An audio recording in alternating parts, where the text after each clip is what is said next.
देवेंद्र फडणवीस के घर के बाहर आनंद मौजूद हैं और एकनाथ शिंदे के घर के बाहर कुमार कुंदन मौजूद हैं। मैं जानना चाहूंगा कि इस वक्त क्या उत्साह है। कुमार कुंदन, जरा बताइए, तस्वीरें तो आप दिखाई रहे नॉनस्टॉप हमें।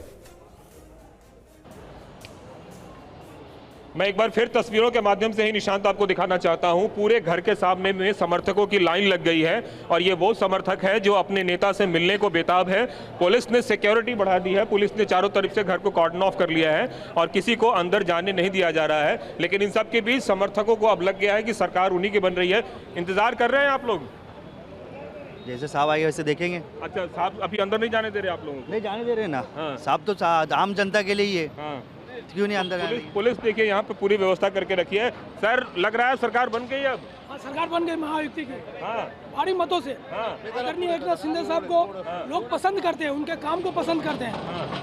और उनको देख के ये भारी प्रचंड परसेंटेज मिला है। निशांत, ये तस्वीर में आपको ये भी दिखा रहा हूँ कि साथ साथ किस तरीके से सिक्योरिटी यहाँ पे और भी ज़्यादा बढ़ाई जा रही है। लोगों की एंट्री फिलहाल के लिए अभी रोकी गई है और सुबह से जो यहाँ पे खालीपन था, कार्यकर्ताओं का यहाँ पे आना अब शुरू हो गया है। थोड़ी देर पहले पटाखे भी जले हैं और यह बताने के लिए काफ़ी है कि किस तरीके से मिठाई लेके कार्यकर्ताओं का जो यहाँ पे हुजूम है वो धीरे धीरे अंदर जाने की कोशिश कर रहा है। और इन सब के बीच अब तैयारी उस पल की जिसमें कि एकनाथ शिंदे बाहर आएंगे और अपने कार्यकर्ताओं से मिलेंगे। लेकिन कब आएंगे ये कहना मुश्किल है। एक बात बताएं कि जश्न की शुरुआत हो चुकी है? हो चुकी है। जश्न शिंदे साहब मुख्यमंत्री होंगे या कोई और होगा? कुमार, वो तीनों पक्ष से बैठ के जो बातचीत होगी उसके ऊपर। तो देखिए, यहाँ पर भी ये कह रहे हैं समर्थक कि तीनों पक्ष बैठकर जो बातचीत करेंगे, जो तय करेंगे, वो होगा मुख्यमंत्री का चेहरा। लेकिन सबसे बड़ा दल बीजेपी और 128 पर है इस वक्त बीजेपी, तो जाहिर सी बात है वो क्या डिसाइडिंग फैक्टर होगा बीजेपी के लिए। और देवेंद्र फडणवीस को क्या इसी वजह से मुबारकबाद देने का सिलसिला जोर शोर से चल रहा है। आनंद उनके घर के बाहर ही मौजूद हैं।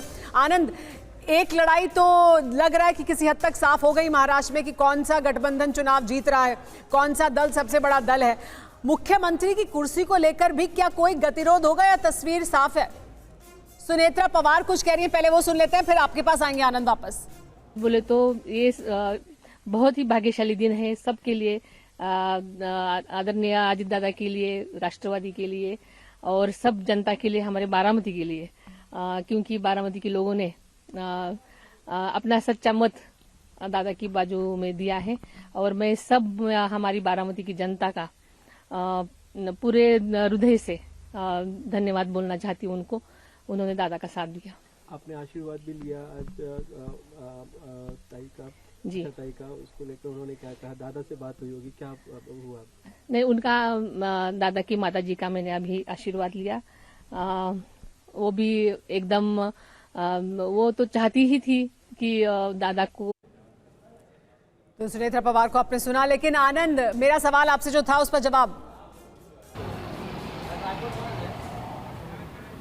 बिल्कुल, ये सवाल थोड़ा ज़्यादा पेचीदा है क्योंकि मुख्यमंत्री कौन होगा ये अब सिर्फ ऐसा लगता है कि मुंबई में तय नहीं होगा, बल्कि इसमें प्रधानमंत्री नरेंद्र मोदी, अमित शाह और जेपी नड्डा भी इन्वॉल्व होंगे। क्योंकि अगर आप एकनाथ शिंदे की बजाय देवेंद्र फडणवीस को मुख्यमंत्री बनाते हैं तो आपको उसके पहले ऑन बोर्ड लेना पड़ेगा अजीत पवार को भी और एकनाथ शिंदे को भी। और ऐसे वक्त में जब नतीजे ये बता रहे हैं या रुझान ये सजेस्ट कर रहे हैं कि असली शिवसेना जनता ने एकनाथ शिंदे की शिवसेना को माना है, तो ऐसे में आप मुख्यमंत्री को हटाकर, शिवसेना के मुख्यमंत्री को हटाकर अब सीधा बीजेपी के मुख्यमंत्री बना दोगे। जाहिर तौर पर ये शिवसैनिकों को कैसे पचेगा या फिर मुंबई वासी इसको स्वीकार करेंगे कि नहीं करेंगे, ये एक बड़ा सवाल है।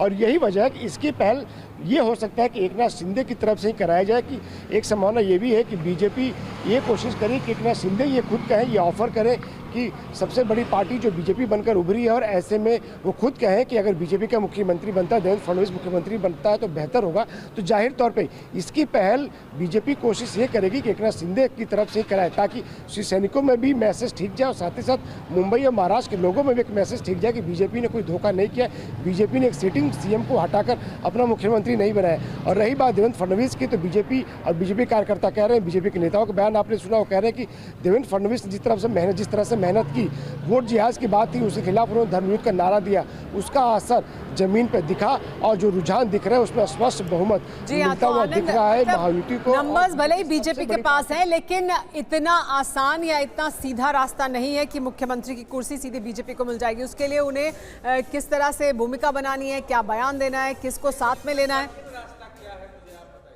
उनका कह रहे हैं कि ऑन सुनिए, अमित शाह जी भाषण में देवेंद्र नहीं 128 ही है ना, अभी 145 नहीं है ना, साथी तो चाहिए। फर्क नहीं पड़ता है। सुनिए, वो किसी को भी भारतीय जनता पार्टी ने मुख्यमंत्री बनाने या बनाए रखने का वायदा इस चुनाव में नहीं किया था। एक दूसरा, मुख्यमंत्री ने, गृह मंत्री ने, जो कि भाजपा के मुख्य रणनीतिकार हैं, जनता के सामने स्पष्ट रूप से देवेंद्र फडणवीस को महाराष्ट्र का सबसे बड़ा नेता बताया और इस चुनाव में देवेंद्र फडणवीस सबसे बड़ा चेहरा बनकर उभरे हैं। ये तीन सच्चाई को आप नकार नहीं सकते हैं। पिछली बार एक परिस्थिति विशेष थी, परिस्थिति विशेष हमेशा नहीं होती है, इसलिए भाजपा के पास अपनी रणनीति है, मनाने के तरीके हैं। तो चलिए इस पे तो जवाब, इस पे तो भाजपा से भाजपा भाजपा बोल देगी इस पर। हम एक मिनट सर, एनालिसिस है, ठीक है।